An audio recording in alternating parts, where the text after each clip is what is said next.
Welcome to Ryan Watches a Movie. My name is Adam Patterson. With me today, we got Kevin Rakestraw. Hey, Kevin. Hey, what's up? Not a whole lot. All right. When you say what's up, are you like looking for a response, or is it more of just a rhetorical thing? Because I never really know. Like when people at work, like when I'm walking by people at work and they're like, hey, what's up? Like I never know if I should be like, oh, I'm just plugging away, or if I should just be like, hey, what's up? Like reciprocate the what's up. It's for me it's open-ended. Like I let you decide. Okay. I like You that. can, yeah. I guess that's sort of how I do it as well. We're also joined by Ryan Holes. Hey, Ryan. If this is your first time tuning in, the new challenge with Ryan Watches a Movie is to find a movie that Ryan likes in hopes that one day we'll reach that coveted 10 out of 10. You can join in on the conversation by sending your movie suggestions for Ryan to podcast@filmpulse.net or sending me a DM on Twitter at FilmPulseNet. My DMs are open, I think. That's... I never really... I don't know if I ever really grasped the whole DM thing and how all that works, but I think they're open.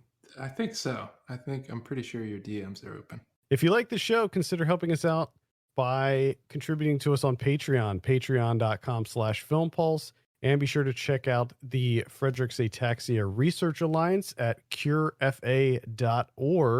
Now, Ryan, what movie did we have you watch this week? Rumble in the Bronx. Rumble in the Bronx from 1995. This is directed by Stanley Tong. I have a synopsis here. A young man visiting and helping his uncle in New York City finds himself forced to fight a street gang and the mob with his martial arts skills. This stars Jackie Chan, of course. Ryan, have you seen Rumble in the Bronx before? No. No? Nice. I was pretty sure that you saw this before. I might have, and I just don't remember it, but I don't think so. Okay.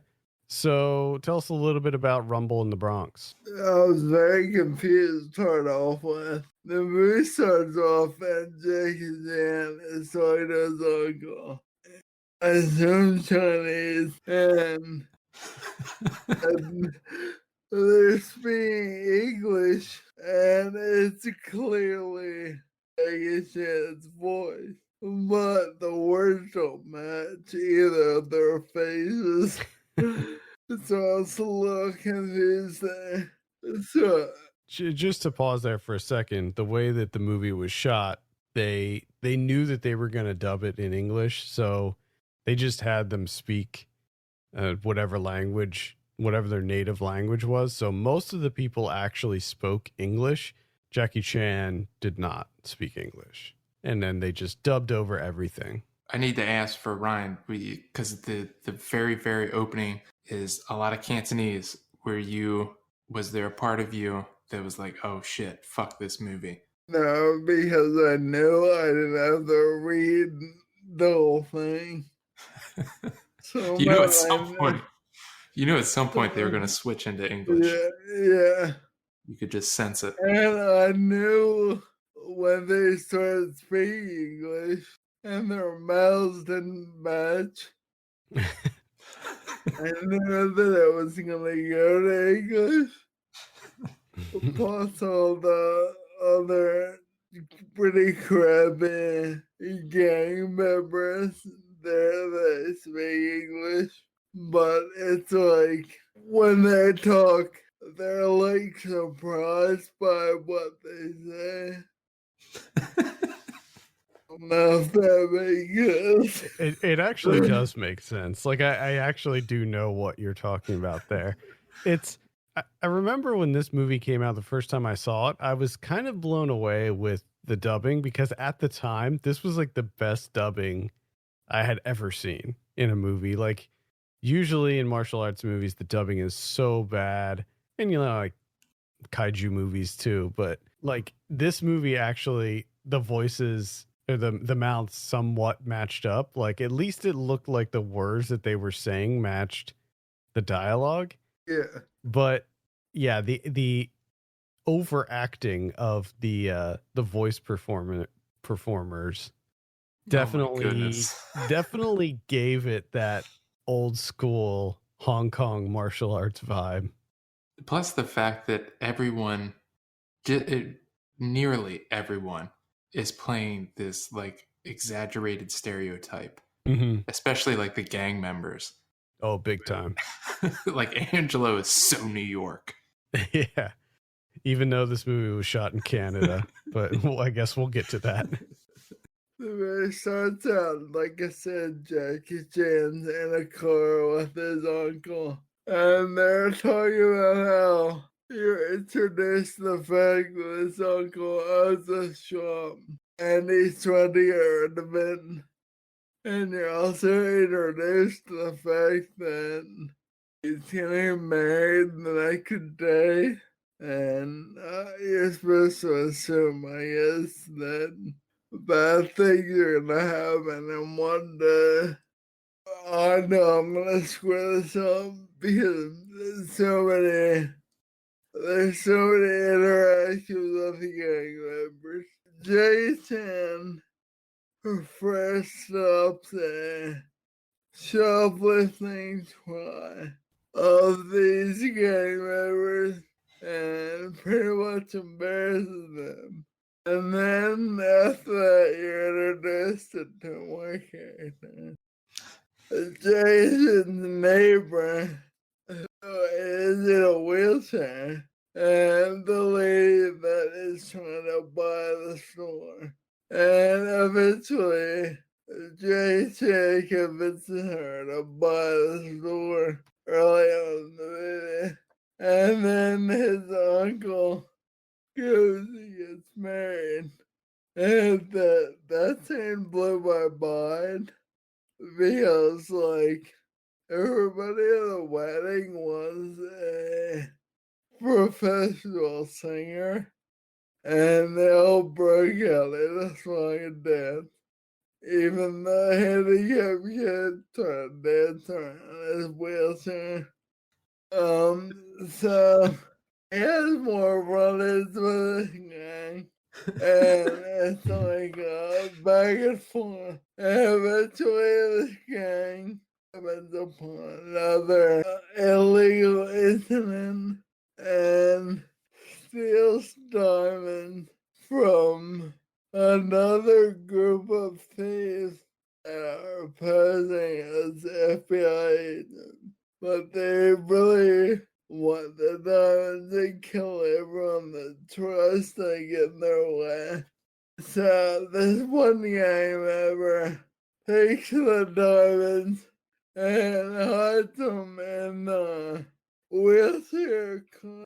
The other gang comes in and beats up Jason and the little kid in the wheelchair is trying to interrogate him. Which that scene also made me laugh. Because, it's like a little kid. Yeah. Wheelchair. I laughed at that scene too, actually, because it was so ridiculous. It's this giant, like, I think it was a mullet. Was it a mullet or just a ponytail? What? I think it was kind of a mullet into a ponytail. He was like balding, so it was kind of hard to really pinpoint what this guy's hairstyle was. But he goes in, he literally starts beating the shit out of this kid in a wheelchair. Picks him up, throws him out of the wheelchair, punches him, like he's just beating the crap out of this kid. And I'm like, wow, that's happening. So anyway, Jackie's hand is also attacked by the first gang, and they throw balls at him at the corner of an alley, and there's 20 of them and one of him, and they get all bloody and disoriented. And he crawls back to the wheelchair kid. The wheelchair kid's sister, who is the girlfriend of the one gang, helps him, but then tries to disappear. And meanwhile, the little kid is telling Jason that he wishes he could, like, help his sister more. And all this disabled nonsense. And it pretty much turns into a sob story for 10 minutes. And then after, I love how the brother is constantly talking about how hot his sister is. that was also weird. Yeah. It's so very odd. This is very bizarre. Like, and that he led with Yeah. that. Like, as soon as he introduced her, it was like just straight into it. How pretty she is. Jan says, how old is she? And he very creepily goes, 21. And so the other guy comes back for the diamond, and they can't find them. So they end up kidnapping the girl from the other gang, the Western kid sister, and her boyfriend. And I think there was another gang member in there. And they talk to Jason and tell him not to get the police involved. And things happen. And they aren't really that important. And the police ending. And Jason finds the original, the diamond gangster, and it's will steal a hovercraft, and Jason ends up cutting it apart. And 5 minutes later, literally, 5 minutes later, Jason takes the hovercraft. They come and it goes after the diamond guy, and it's a pretty over with the hovercraft. I know. It's such a ridiculous ending. I just love the fact that so after he takes that ridiculous sword and like somehow rigs it up to the Lamborghini and just slices like the whole side open of the hovercraft and it crashes. It was gold. And then so they take the time to patch up that hovercraft. They duct tape up the whole side. They let Jackie Chan drive the thing. They actually give him like a little bit of a tutorial on how to drive it. They let him fill the hovercraft with other civilians, his friends, and they let him take down. They encourage it. The police are like, all right, come on. You can go ahead and do this. I mean, it is the most utterly ridiculous scene. And they knew that they were going to do it. Like they went into it so planning to run him over with the hovercraft. Like, let's go run this guy over with the hovercraft. Like that was the plan. And you had like the little boy and the sister. They're all like, let's go, let's do this. Let's run this guy over with a hovercraft. Oh, all right, God. so Ryan, what did you think of Rumble in the Bronx? It made me laugh. And Jackie Chan, he got a lot of people's answers. Mm-hmm. Now, I believe this remains Jackie Chan's most successful movie. This is the movie that that really launched his career in the U.S. Actually, I'm sure. Let me take that back. I'm sure that the like Shanghai Noon and Shanghai Nights and all those movies are probably like more financially successful, but Rumble in the Bronx is the one that was his breakthrough in the United States. Of course, he's been making movies for many, many years. I think he was like 43 when he made Rumble in the Bronx. which is insane when you actually see Rumble in the Bronx and see the type of stuff that he does in this movie. Yeah, and I think that was the most exciting part about this movie for me, is like all the stunt, because you don't really see that too often anymore. Like where they push a truck off the top of the parking garage, or when they tear down the entire supermarket, and the stuff, the stunts that he's doing and stuff. Yeah, I mean that was like the big thing. I remember when this movie came out and they were really hyping it. They were all of like the trailers and ads and stuff would mention that he doesn't use wires, he doesn't use camera tricks, there's no special effects, like this is all just him doing this, no stunt men. And it's really wild. I mean, to this day there aren't that many action stars that are doing what he did. I did get the sense where, like with the credits, they show you kind of like all the times he gets injured and everyone else that gets injured. And, it would be like a small scene, and then it would immediately cut to all the paramedics coming out and the person getting loaded into the ambulance. And you're just like, is it worth it? Mean, like, all these people are getting injured. I mean, let's be honest. One of the best parts about any Jackie Chan movie is the end credits, where they show all of the horrible accidents and outtakes that occur. Yeah, a lot of people got injured on this movie. That's also something you don't really hear about too much anymore. I mean, even in like the Raid movies and stuff, as crazy as they are, you never hear about people getting injured in any way. No, it seems like they do.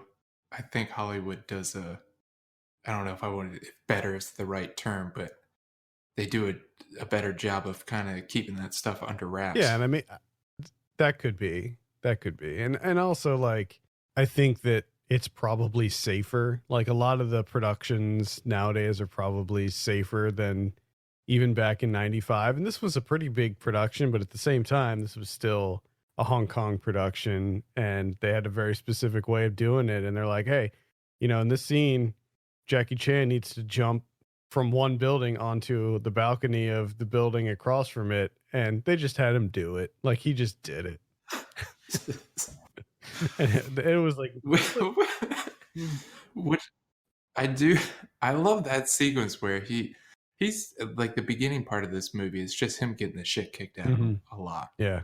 And with, when he jumps from the top of that parking garage onto the fire escape on the other building, he's all bloody, he's limping and everything. And then immediately cuts to him like completely fine, just wheeling the kid down the street. And you're just like, how much time has elapsed here? He was only supposed to be here for a week. Yeah. I thought he was only supposed to be there for like a couple days, and then he extended it.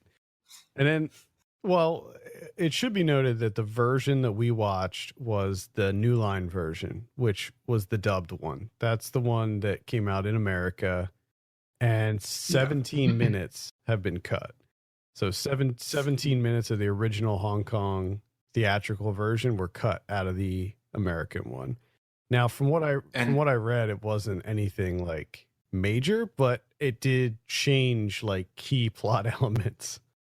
Well, like, one of the biggest things, which I find surprising, is like in the original, he's a Hong Kong cop, which is funny to think of, because when they do the whole wire thing where he helps out the police, he's fucking terrible at it. Like, he screws it up like 1 minute in. Yeah, like they almost immediately discover the wire that's in his scalp.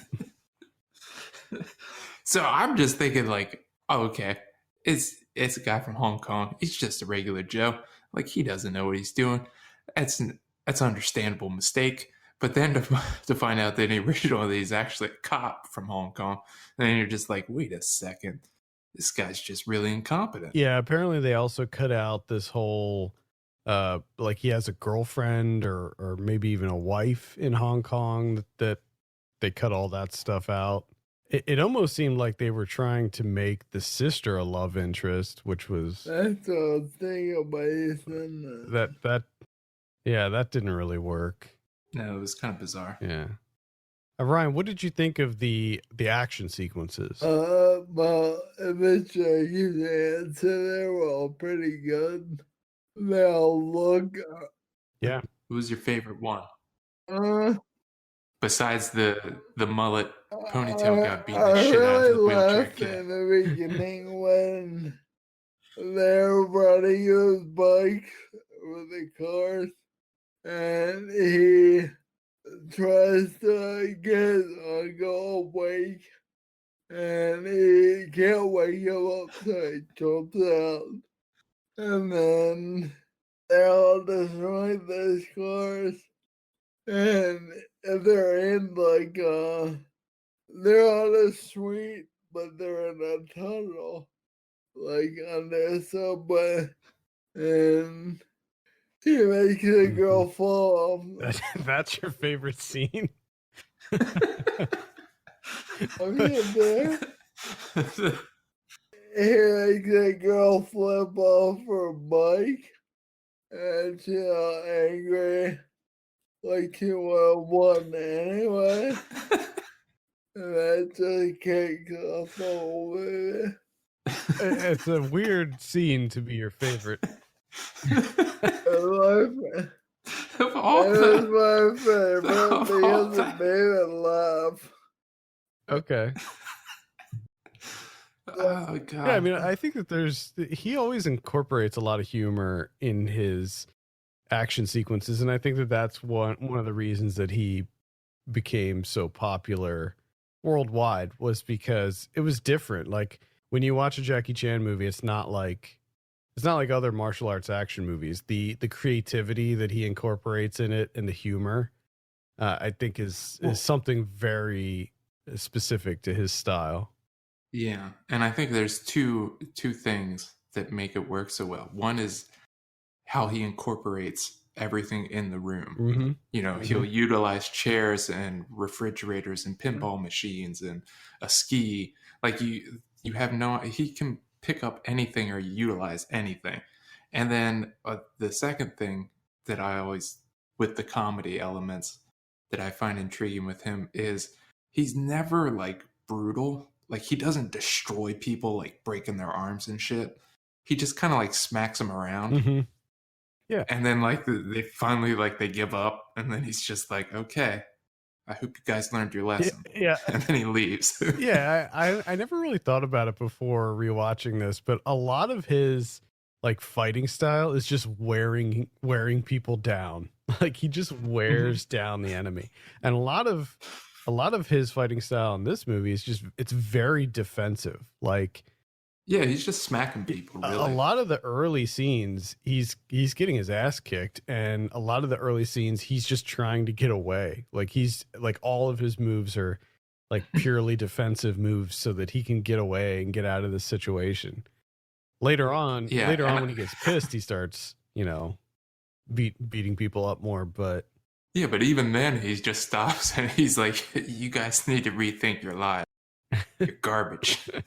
And then they're like, yeah, he's right. Well, yeah, that was and then they team up. Yeah, that's the funny thing. So the gang that Ryan was talking about, the one gang, they end up teaming up with Jackie Chan and sort of becoming the good guys, and then he becomes friends with them and they're on his side.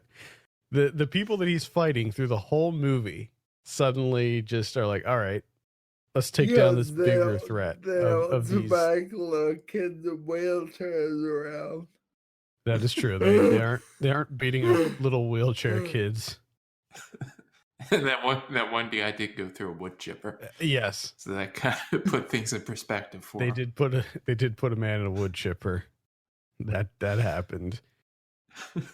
Although, like most Jackie Chan movies, while this movie was rated R, I don't think it was overly violent or anything like that. I mean, I think most of his movies are on the more tame side of things. Like they're not overly bloody or anything like that. They're not grisly. Kevin, what was your favorite scene? My favorite scene? Oh man.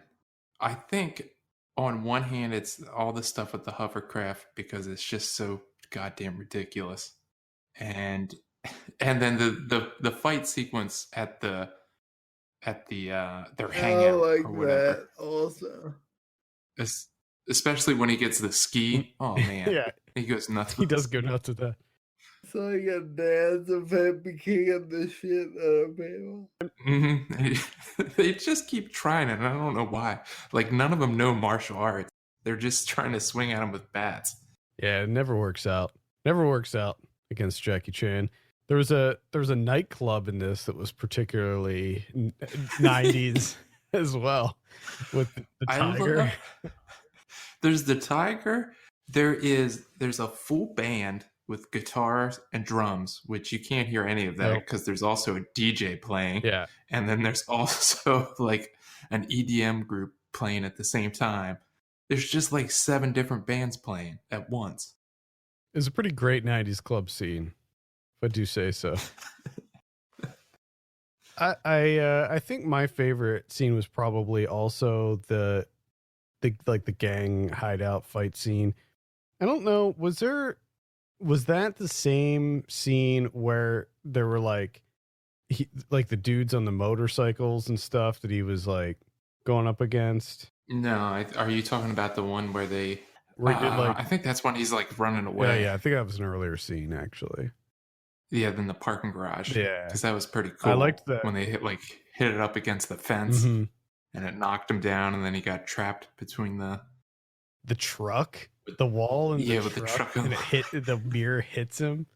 That was crazy. Those are the scenes that I always sort of marvel at, with the scenes that are so meticulously designed that if anything happens like a centimeter off, he's going to be really hurt. He's dead.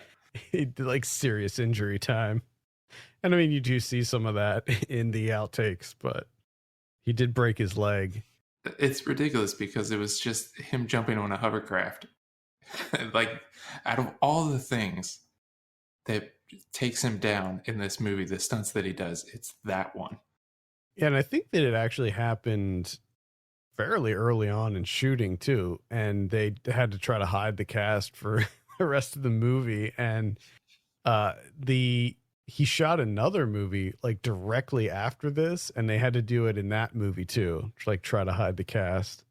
So as I mentioned, this was shot in Canada. It was, I believe, Vancouver, and you can apparently see mountains in some scenes, like in the background. I didn't really notice anything, but and they had to, according to Wikipedia, they had to spray paint like the buildings and then remove it after every day that they shot. It didn't really feel like New York to me, but no. I mean, they did. I guess it was an okay job of making it feel like a gritty city, at least. No, it definitely felt like someone from Hong Kong, what they imagine the Bronx to be. Yeah. All right, Ryan, any final thoughts before we get your score on Rumble in the Bronx? No. Just out of curiosity, have you seen a decent number of Jackie Chan movies, or have you seen any of the Hong Kong ones, or have you only seen like the American ones? I have in the American. He did like Super Cop was another one that was really. I think that was right after Rumble in the Bronx. I like the thing. Super Cop's really great too. That's part of the. I think that's part of the Police Story series. Yeah, Police Story 3. But because Police Story 1 and 2 never had a proper release in the US, it was just called Super Cop. Same with Jackie Chan's First Strike. The original title of that is Police Story 4 First Strike. One of my favorite Jackie Chan fight scenes, I believe it was in Operation Condor. He is fighting in a wind tunnel. Yes. Against these guys, and one of his like allies is trying to adjust the wind tunnels in Jackie Chan's favor. So like he'll switch it so that the wind is pushing towards Jackie Chan's back so that it increases his like punching strength, and he knocks the guy back harder. It's a great scene. So, and at the beginning when the wind tunnel is turned on, they're trying to punch each other, but like their fists are moving like super, super slow. So it looks like they're just sort of hugging each other in slow motion. It's one of my favorite Jackie Chan fight scenes. All right. Let's give you your drum roll, Ryan. What do you give Rumble in the Bronx? 6. It's a 6 out of 10 right there. All right. Okay. Gotta keep at it. Yeah, we're gonna keep refining. It's gonna be a journey. Wheelchair, I think, really made me laugh when they made. So you liked the wheelchair? They made the shit. Because that guy just relentless. I mean, what? So we need to find more movies with kids in wheelchairs to get the shit kicked out of them. I think we already gave him Mac and Me. When the kid goes down the hill and off the cliff in the wheelchair. So like, what was like the main aspect that brought it down for you? Probably the not so good acting. Okay. On everyone, just in like especially the gang members. Yeah, I hear you. That's fair. I mean, with a movie like this, you're not gonna go in expecting a deep story or high caliber acting. It was good for that. I think those are fair criticisms, though. I mean, I think a lot of martial arts movies later on have proven that you can have a really fun, over the top martial arts movie, but also have decent performances and a storyline that is at least somewhat memorable. There's way too much going on in this and a little amount like the amount of frontage has with the one gang. I can't even remember all them. Like the whole a lot of run-ins. When Too many run-ins. The super worried down, and when the one guy chews gum and picks his face in the two-way mirror as Neil's thing. All right. So there you have it. I think that's going to do it for this week. Thank you so much for listening. You can send us your questions and movies for Ryan to podcast@filmpulse.net. You can follow us on Twitter @filmpulsenet, @filmpulsekevin, and @mylegsdon'twork. In a minute, take a look at our Patreon page, patreon.com/filmpulse. Consider helping us out by becoming a subscriber. For Kevin Rakestraw and Ryan Holes, my name's Adam Patterson. We'll see you next week. See you later. Well, that was a good one. Love it.